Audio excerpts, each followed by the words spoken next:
in his arms. When he first captured me, he needed to curse me to make me accept this. Now I'm so tired that I just don't care anymore. I'm just grateful that I don't have to walk anywhere. What's going on? I ask weakly. Where are we going? I've told you, he mutters as he carries me out of the cell and into the corridor. We are going on a journey. But where? Does it matter where? He replies bitingly, moving swiftly down the corridor. We are leaving this place and moving on to somewhere else. Surely you have not become so attached to your cell that you shall miss it all that much? No, you just thought you'd waste my time by asking damned foolish questions. I reach the stairs at the end of the corridor and begin to ascend them. You'll discover where we're going soon enough. We reach the top of the stairs and move swiftly along the corridor of the Death Eater's living quarters. All around us are the things rushing around in apparent panic. I wanted to say apparate so bad.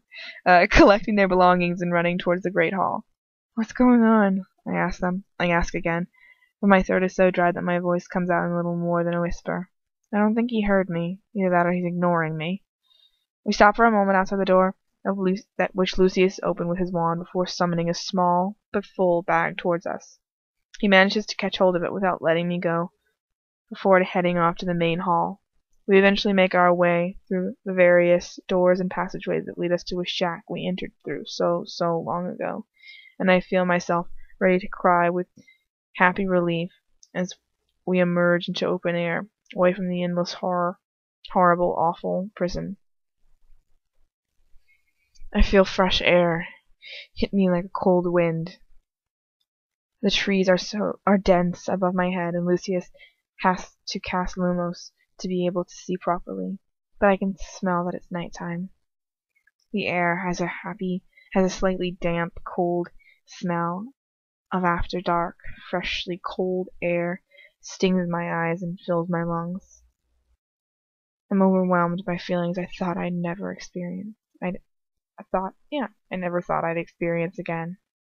But I don't have too much to enjoy it. He puts me down on the ground in a sitting position and crouches down next to me, holding out his hand. Your hand, Miss Granger. My mind flashes back to the night in my bedroom. That night when he turned to me and everything changed. Your hand, Miss Granger. I kick out at him clumsily with my bound legs, but he just laughs at me softly before grabbing me by the hair. Don't bother trying to escape, he whispers, gripping my hair so tightly that my head pulses. Where do you think you would go to? Stop. Where do you think you would go? Look at you, ill, weak, and tied up. How far do you expect to get? I try to twist away from him, but he just grabs me by the arm as his grip on my hair tightens, pulling me closer to him. No. He doesn't even raise his voice. Don't even think about that. Don't even think about it. Even if you were to escape, I would make sure that you live to regret it. How? I ask, without any strength left to raise my voice above a whisper. How could I possibly regret getting away from you? His lips curl up into a cold, twisted smile. You seem to forget. I have your little friend under my control. He smiles all the wider as my face drains of color. Oh yes, I know now what currency to use in order to buy your obedience. You will comply with my wishes, or I shall make sure that Ronald Weasley will be forced to endure sufferings beyond human comprehension. I shall enjoy taking a personal hand in it. Damn him. He's got me caught, stuck in a prison of obedience out of my friendship with Ron, and he knows it. Now, he holds out his hand once again. Take my hand and come with me. Try doing as you're told without being forced into it. For once. Reluctantly, I drag my arm up, stretching out my fingers of one of my hands awkwardly. He smiles at me. Good. Perhaps there's hope for you yet.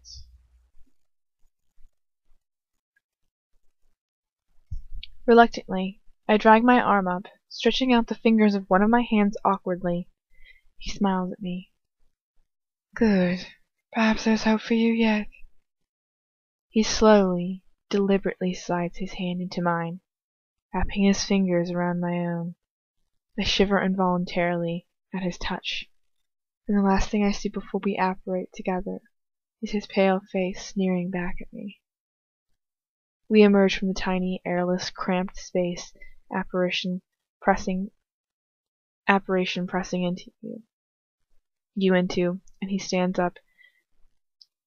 We emerge from the tiny, airless, cramped space apparition presses into, and he stands up as I bring my bound wrists to my forehead and rub clumsily at my skull with both hands, trying to pull myself together and to get rid of this perpetual thumping pain. I lower my hands and blink and blink. We're next to a huge black lake. Mist is over it, in a thick blanket, lit up silver by the moonlight. He strides to the waterbed, shakes back the sleeves of his robes, and pulls his wand out of his pocket. He slashes it across his wrists, ripping a huge gash in his skin. He takes the hurt without so much of a whimper. It says as much of a whimper. He shakes his wrist over the water, allowing his blood to drip into it. He seals up the gash, and then he stands back, calling over the water in a clear, loud voice. I am one of the ancients and most noble house of Black. Black. Whatever. I'm losing the accent. It's a fake accent that's replaced the accent I originally had for him. I am one of the ancient and most noble house of Black. His voice bounces back to us and echoes. I require passage across the lake. Almost as soon as he's finished speaking, he turns and bends down to pick me up once again. You're not a Black. That's a fail. That is not him talking. I'm sorry. Okay, you're not a Black, I say weakly, wanting to straighten my thoughts out. How astute you are. Your intelligence will never cease to amaze me. Alright. I sigh the word, closing my eyes in resigned exhaustion. I was only wondering. I let the words trail off, let them disappear into the air. I may not be a Black, but I married one, he says after a long silence. In marrying not my wife, I became a part of her family. My blood, effectively, became that of hers. Pure blood fanatics. Their twisted logic will never make sense to me. Here we are. At his words, my eyes flicker open to see this small boat coming out of the mist, floating silently along the water. The blue flame torch at its bow casts an eerie, flickering light over the water's surface. It silently comes to a stop by the river, bumping silently on the bank. He puts me and the bag he's carrying into the boat and gets in himself behind me, pushing the boat away from the bank with his foot. I turn around, watching the bank move away from us. My chance of escape. His arm winds around my waist. I jump as I feel his tight grip around me, reminding me of a cobra in those nature programs Dad likes so much. The one that squeezes you slowly to death. What are you doing? I whisper. He looks down at me with no expression at all. This lake is known amongst local muggles as being extremely dangerous, he murmurs. Many of them have died while swimming in the water, or trying to sail across it. The few who survived any contact with it lost their minds soon afterwards. In view of this fact, I would advise you to let me hold on to you. Believe me, I wouldn't allow you to be so close to me if it was not necessary. He tightened his grip around my waist, and although I disliked it, I don't fight against him. I know that he wouldn't be holding on to me if he didn't feel like he had to. It's not as if he's using it as a cheap excuse to try to touch me. He has made it clear enough times that I am repulsive to him. But still, I don't like it. I don't like the way his grip is so tight around my ribs. It feels as if he's going to crush my bones. I can feel his breath gently brush against the back of my neck. It's making me uncomfortable. We float quietly across the water.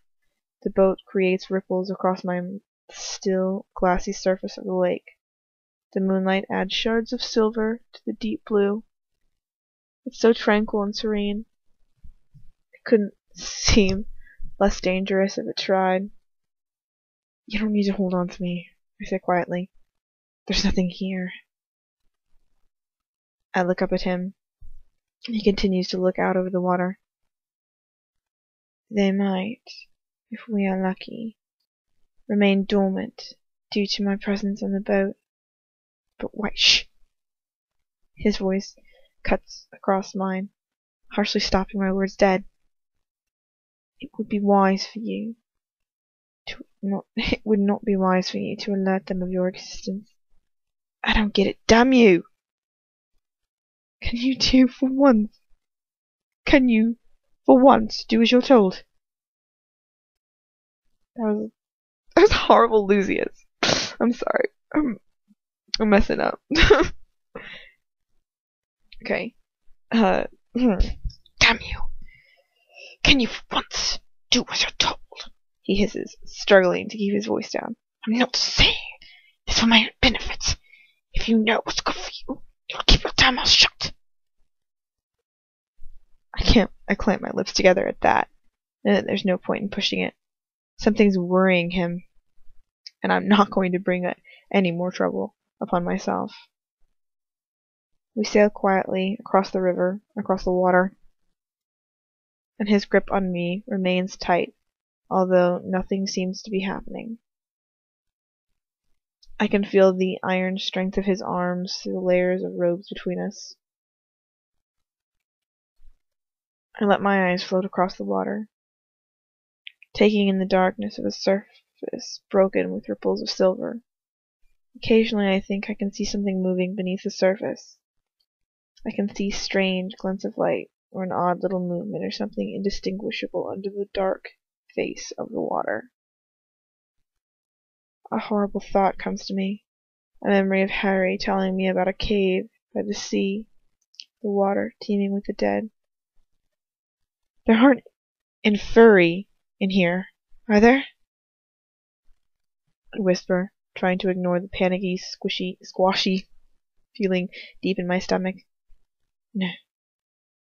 But there are beings that are just as deadly when provoked. And they see your kind as provocation. So will you kindly keep your voice down? My kind? What does he mean by my kind? What do you think he means?